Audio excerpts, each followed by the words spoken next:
अस्सलाम वालेकुम जी, welcome back. कैसे हैं जी आप सब? उम्मीद है आप सब बिल्कुल ठीक ठाक होंगे और मैं भी अल्हम्दुलिल्लाह जी, अल्लाह का शुक्र है जी, बिल्कुल ठीक ठाक हूँ। तो जी ये है ईद का दिन और ईद का दिन हमारा जो सारा कैसे गुजरा हुआ मैं आपके साथ शेयर करूँगी।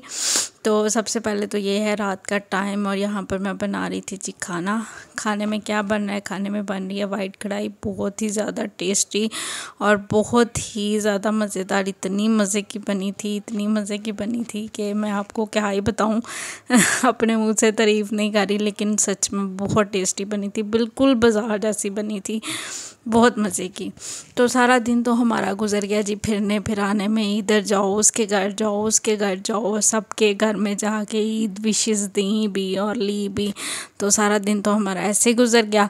शाम को जी हम 6 बजे घर आए और घर आने के बाद जारी बात है हर घर में कुछ ना कुछ खाते पीते ही रहे, लेकिन फिर भी भूख तो लग ही गई थी। तो फिर मैंने सोचा कि चलें जी मैं ना बना लेती हूँ चिकन पड़ा हुआ, तो वाइट कढ़ाई बनाते हैं मज़ेदार सी। थोड़ी सी क्रीम भी मैंने बचा के रखी थी, जो मैंने लब्बे शरीम बनाया था ना उसमें से थोड़ी सी क्रीम बच गई थी। मैंने जानबूझ के बचाई थी कि शायद मैं वाइट कढ़ाई बनाऊँ तो चलें उसमें यूज़ हो जाएगी, तो इस वजह से तो फिर मैंने सोचा कि वाइट कढ़ाई थोड़ी सी बना लेते हैं। और वाकई बहुत ज़्यादा टेस्टी बनी थी। तो सबसे पहले जो है ना चिकन जो है ना मैंने ऑयल में इसको फ्राई कर लूँगी, और फ्राई ज़रा आपने ज़रा ज़्यादा करना है कि मतलब इस पर थोड़ा सा ना कलर आ जाए ब्राउन ब्राउन सा। ये देखें जी पीसेस जैसे फ्राई हो गया ना, तो जी पीसेस जो है ना फ्राई हो गए हैं अच्छी तरह से। और अब इसके अंदर मैं ऐड करूँगी जी प्याज। एक मैंने अनियन लिया था और 2 ग्रीन चिलीज़ ली थी, इनका मैंने पेस्ट बना लिया था, पानी बिल्कुल ऐड नहीं किया था और ये बड़ा स्मूथ सा फाइन सा पेस्ट बन गया था, वो इसके अंदर ऐड करूँगी। और इसको अब इसके साथ अच्छी तरह से इसकी भुनाई करूँगी। इसको हमने भून भून के ही पकाना है और बहुत मज़े का बना था। और जी इसके साथ अब इसको भूनते जाएंगे और साथ साथ इसके अंदर क्या नमक मिर्च मसाले ऐड करूँगी वो भी मैं आपको बताऊँगी।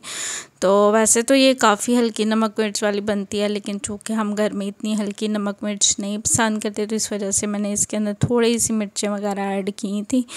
और वो कौन सी मिर्चें ऐड की थी वो भी मैं आपके साथ शेयर करूँगी। और आपके साथ मैंने जो ग्रॉसरी हॉल शेयर किया था उस पर मैंने आपको दिखाया था कि मैं जी सफ़ेद मिर्च लेके आई हूँ, तो वो इसके अंदर ऐड करेंगे। तो सबसे पहले जी मैंने इसके अंदर ऐड किया है नमक, और थोड़े से मैंने चिली फ्लेक्स भी इसके अंदर ऐड कर दिए थे, क्योंकि इनका कलर नहीं होता इस वजह से इतना पता नहीं चला था कि मैंने चिली फ्लेक्स ऐड किए हैं, लेकिन चूँकि थोड़ा स्पाइसी सा हम खाना पसंद करते हैं इस वजह से मैंने जी चिली फ्लेक्स ऐड कर दिए थे। अब इसके अंदर जी मैं लहसुन और अदरक का पेस्ट ऐड करूँगी, और लहसुन अदरक का पेस्ट ऐड करके इसको अच्छी तरह से भूनती जाऊँगी।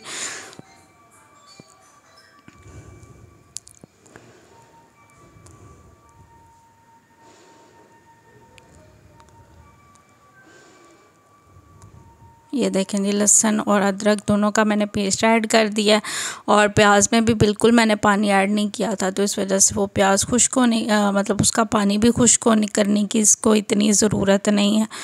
और ये देखें जी अब इसके अंदर अदरक भी ऐड कर देंगे।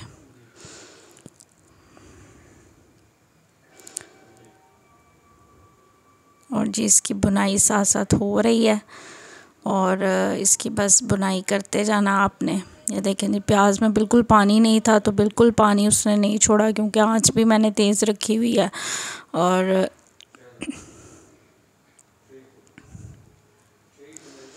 अब जी इसके अंदर ऐड करूँगी मैं थोड़ी सी काली मिर्च, और थोड़ी सी मैंने ऐड की थी हाफ़ टी स्पून के करीब मैंने ऐड की थी, क्योंकि हम लोग यूजली खानों में जो है ना काली मिर्च नहीं खाते, तो इस वजह से जब ये फिर ज़्यादा ऐड करो ना तो ये गले को लगती है, तो इस वजह से मैं काली मिर्च जो है ना वो मैं कम ऐड करती हूँ। अगर मैंने वाइट कढ़ाई बनानी हो ना तो मैं काली मिर्च बहुत कम ऐड करती हूँ। सब्ज़ मिर्चें भी मैंने इसलिए ऐड की हैं ताकि थोड़ा सा स्पाइसी सा इसके अंदर फ्लेवर आ जाए। और इसके बाद जी मैं इसके अंदर मेन जो मिर्च है ना वाइट पेपर वो ऐड करूँगी। ये मैंने ऐड की थी 1 टीस्पून भर के, सही मैंने 1 टीस्पून जो है ना ऐड की थी। और अब मैं इसको भूनती जाऊँगी। और अब नेक्स्ट प्रोसीजर इसका क्या होगा, इसके अंदर ऐड करेंगे जी हम दही, और हाफ़ कप के करीब मैंने जी लिया था दही। और दही को ऐड करने के बाद ना मैं इसको ढक के पकने के लिए छोड़ दूँगी जब तक कि चिकन कुक होगा, तो दही का पानी भी खुश्क हो जाएगा। और फिर एंड पे जो क्रीम ऐड करेंगे बस, और हम इसको सर्व कर देंगे। ये देखें जी, दही मैंने ऐड किया 1/2 कप के करीब, और नाप के मैंने लिया था मैंने कहा नाप के इसके अंदर जो है ना 1/2 कप के करीब दही ऐड करूँगी। ज़्यादा दही भी ऐड करें ना तो खट्टा खट्टा सा टेस्ट आ जाता है, इसलिए दही भी ऐड करना मतलब सोच समझ के ऐड करना पड़ता है। हर चीज़ की एक टेक्निक होती है, हम किसी को भी ओवर चीज़ को ऐड करें ना तो पूरे खाने का जो है ना मतलब मामलात ख़राब हो जाते हैं। इस वजह से हर चीज़ को तरीके से और नाप तोल के ऐड करना चाहिए। तो खैर अब इसको जी रख देंगे, हम ढक के पकने के लिए छोड़ देंगे, और बस जी ये बनती रहेगी। और जब ये चिकन अच्छी तरह से कुक होगा तो हमारी जो है ना मतलब दही भी खुश्क हो जाएगा, मतलब दही का जो पानी है वो भी खुश्क हो जाएगा, और हमारा चिकन भी अच्छी तरह से कुक हो जाएगा। ये देखें जी, अभी भी इसके अंदर थोड़ा सा पानी है, तो मज़ीद जो है ना मैं इसको जो है ना ढक के पकने के लिए छोड़ दूँगी। तो थोड़ा सा ये ओवर कुक होना इन चीज़ों में चिकन, तो आराम से जो बोटी हड्डी से अलग हो जाए ना तो उसका ही मज़ा आता है मेरे ख़्याल में। तो ये देखें जी, हमारा जो है ना दही का जो पानी था वो अच्छी तरह से खुश्क हो गया, चिकन भी हमारी अच्छी तरह से कुक हो गई है। तो बस जी अब मैं इसको दोबारा से भून लूँगी, और इसके अंदर जी ऐड कर दूँगी जी क्रीम।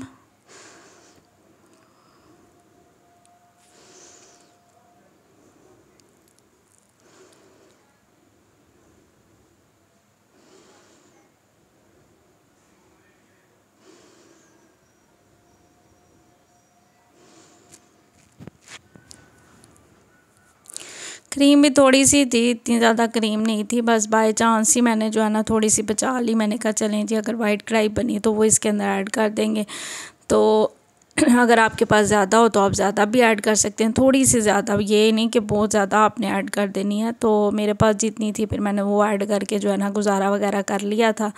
और ये देखें जी इतनी सी निकली थी, इसको मैं अच्छी तरह से करूँगी मिक्स, और थोड़ा सा मैंने पानी भी ऐड कर लिया था ताकि थोड़ी सी ग्रेवी हो जाए, क्योंकि रोटी के साथ हमने खानी है, तो ग्रेवी के बगैर तो बच्चे भी नहीं खाते तो इस वजह से मैंने थोड़ा सा पानी ऐड किया था। धनिया ऐड करूँगी, और जी हमारी जो वाइट कढ़ाई मज़ेदार सी जो है ना डन हो जाएगी, डन हो जाएगी, बड़ी मज़े की बनी थी। तो अगर आपने कभी इस तरह प्रोसीजर से ट्राई नहीं ना की तो आप एक दफ़ा ज़रूर ट्राई करना, आपको बहुत ज़्यादा पसंद आएगी, बहुत ज़्यादा पसंद आएगी। खैर तो जी इसमें थोड़ा सा पानी ऐड करेंगे ताकि थोड़ा सा जो है ना ग्रेवी हो जाए। बाज़ार से जो मिलती है उसमें तो पानी नहीं ऐड होता, लेकिन घर में तो हम अपने तरीके से बना सकते हैं ना। तो बस जी इसमें थोड़ा सा पानी ऐड करके इसको थोड़ी देर के लिए दम पे रखूँगी, तो बस जी ये डन हो जाएगी। उसके बाद जी नेक्स्ट डे की बात है, और नेक्स्ट डे हमने नाश्ता, हम बहुत ज़्यादा लेट उठे थे, और लेट उठ के तो समझ नहीं अब क्या नाश्ता करें। तो वाटरमेलन आया हुआ था, तो बच्चों ने कहा जी हम वाटरमेलन ही खाएंगे। मैंने कहा चलें ठीक है, आज जो सब है ना वाटरमेलन का नाश्ता करेंगे। 12 बजे तो हम उठे थे सो के, क्योंकि रोज़ों में भी जगराते रहे, और ईद वाले दिन भी सुबह सुबह उठना होता है, ईद की नमाज़ पढ़नी होती है, तो तब भी नींद पूरी नहीं हुई, तो इसलिए हम तो काफ़ी लेट उठे। तो इसके बाद जी हमने वाटरमेलन का ठंडे वाटरमेलन का मज़ेदार सा नाश्ता किया, और ये देखें जी पूरे 12 बज रहे हैं। तो बस जी यहाँ पर नाश्ता करने के बाद उसके बाद जी चलेंगे हम किचन में, और किचन में चल के दोपहर का खाना बनाएंगे। आज दोपहर के खाने में क्या बनेगा? आज दोपहर के खाने में बनेगा जी बीफ यखनी पुलाव।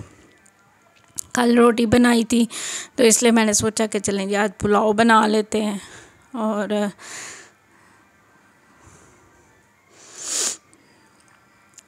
दूध भी बॉयल कर लिया था मैंने, दूध वाला आया था। और जी बस आप सबसे पहले तो मैं ना यखनी बनने के लिए रख दूँगी, क्योंकि अगर यखनी टाइम से बन जाएगी ना तो फिर पुलाव बनाने में तो टाइम ही लगेगा, वो तो मिनट में ही जनाब सब रेडी हो जाता है। तो वैसे ही मतलब आपकी काम कर के ना स्पीड हो जाती है, तो बस इसी तरह से है। तो खैर जी आप मुझे बताएं कि आपका जो है ना ईद का दिन कैसा गुज़रा, और आपने ईद वाले दिन या ईद के सेकंड डे थर्ड डे क्या क्या डिशेस बनाई, और कैसे गुज़रा आपका दिन, आप कहाँ गए, आपके घर में कौन कौन आया। खैर मेरा ईद का व्लॉग भी लेट हो गया। उस लेट होने की वजह क्या है, लेट होने की 2 वजह हैं बड़ी बड़ी मेरे पास। तो सबसे पहली बड़ी वजह ये है कि हमारे घर आ गए थे जी गेस्ट, और एक्चुअली हमारे घर नहीं है, बड़े घर आए थे गेस्ट, और बड़े घर में कोई भी नहीं था। और जो मेरी जेठानी है उनके जी फैमिली में शादी थी, वो उधर चली गई। और जो मेरी सिस्टर है वो थी, उनका छोटा सा बेबी। तो फिर ये कि मैं उधर चली गई थी, उधर से आके जाके जो है ना सब गेस्ट को डील वगैरह किया। और मेरी ननंद आई हुई थी, और बस इसी तरह से जो है ना ईद के दिनों में जिस तरह होता है गेस्टों की भरमार, तो फिर वो आए हुए थे, तो फिर उनके लिए खाना वगैरह बनाना, उन सबको डील करना। तो फिर मैं उधर चली गई थी, और रात को फिर लेट हम लोग वापस आए। नेक्स्ट डे फिर मैं उधर चली गई, क्योंकि गेस्ट अभी उधर ही थे। तो फिर ये कि गेस्ट वगैरह को डील करना, तो बस इसी वजह से जो है ना मेरे 2-3 दिन तो इसी चीज़ में गुजर गए। और उसके बाद जी जब मैं घर आई तो मुझे हो गया जी बुखार, फुल नज़ला, ज़ुकाम, और इतना बुखार हो गया अचानक से, मेरी काफ़ी ज़्यादा जो है ना तबीयत अपसेट हो गई। तो मुझे तो बिल्कुल किसी चीज़ की हिम्मत ही नहीं थी। इवन के नाश्ता भी बच्चों को मैंने ना बड़ी मुश्किल बना के दिया। तो इस वजह से व्लॉग को एडिट करना और उसकी वॉइस ओवर करना तो मेरे से हो ही नहीं था रहा। तो मुझे समझ ही नहीं आ रही थी कि मतलब किस तरह करूं। तो अभी भी मेरी तबीयत इतनी बेहतर नहीं है, अभी भी नज़ला ज़ुकाम है। लेकिन ये कि जो वो वाली कैफियत थी बुखार वाली और जिस्म टूटने वाली, तो वो ये कि अब काफ़ी बेहतर है अल्हम्दुलिल्लाह। शायद रोज़ों का निकला या पता नहीं कहाँ का जो भी था, क्या ट्रेजिडी बनी है तो मुझे भी समझ नहीं आया। अचानक से ही तबीयत जो है ना ख़राब हो गई। कोई सिम्टम्स नहीं थे किसी चीज़ के। एक होता है ना कि आहिस्ता आहिस्ता आपको सिम्टम्स आएँ और फिर इस तरह से हो। अचानक ही मैं सुबह उठी और जनाब साहब मेरी इतनी तबीयत अपसेट, और मुझे समझ नहीं आया। हालांकि हस्बैंड ने मुझे मेडिसिन ला के दे दी टाइम से कि ये लो खा लो, तबीयत बेहतर हो जाएगी, लेकिन उससे मेरी ज़्यादा तबीयत अपसेट हो गई। यानी कि उस मेडिसिन ने शायद मुझे ज़्यादा हिला के रख दिया, ना मुझसे उठा जाए और ना बैठा जाए और ना लेटा जाए। तो फिर नेक्स्ट डे जो है उससे भी ज़्यादा तबीयत ख़राब हो गई, बुखार हो गया। तो फिर ये कि डॉक्टर के पास जाना पड़ा, डॉक्टर के जो दर्शन है वो करने पड़े। तो खैर अल्हम्दुलिल्लाह मैं काफ़ी बेहतर हूँ। इस वजह से मेरा व्लॉग लेट हो गया, मैं माज़रत चाहती हूँ। तो ये जी आपसे बातें करते करते जो मेरा ये बीफ यखनी पुलाव है वो भी रेडी हो गया, बड़ा मज़े का बना था, और बड़ा हमने फिर इंजॉय करके खाया। अभी हम खाना खा ही रहे थे कि हमारे घर भी गेस्ट आ गए। तो बस जी गेस्ट वगैरह को साथ साथ डील किया, और साथ साथ जो अपने सारे काम वो चलते रहते हैं। फिर गेस्ट के जाने के बाद हस्बैंड कहते चलें जी बाहर चलते हैं, बच्चों को भी सैर करवा लूँगा, चलो तुम्हें भी सैर करा दूँगा। तो बस जी यहाँ पर हम आए थे थोड़ी देर के लिए बाहर, ऐसे ही सड़कों पे ही हम घूमे, क्योंकि किसी भी होटल वगैरह में जाने का तो आजकल कोई हाल ही नहीं, इतना रश होता है, इतना रश होता है। और डीलिंग भी फिर वो सही नहीं करते, उनका भी कसूर नहीं होता, इतना रश होता है। तो फिर इस वजह से मैंने तो हस्बैंड से कहा कि कहीं भी नहीं जाना, बहुत ज़्यादा रश होता है, तो जाने का कोई फ़ायदा ही नहीं है। तो फिर हम इसी तरह सड़कों पे बस फिरते रहे। धूप भी काफ़ी तेज़ थी, तो ये कि थोड़ी देर के लिए हम बाहर निकले, सैर वगैरह की, फिर हम घर चले गए थे। तो मैंने थोड़ी सी वीडियो बना ली, मैंने कहा चलें आपके साथ शेयर कर देते हैं। तो इस तरह से मेरे गुज़रे जी ईद के दिन, मैंने आपके साथ सारी स्टोरियाँ शेयर किया। आपके कैसे गुज़रे मुझे बताइएगा, और मैं चलती हूँ, मुझे अपनी दुआओं में याद रखिएगा।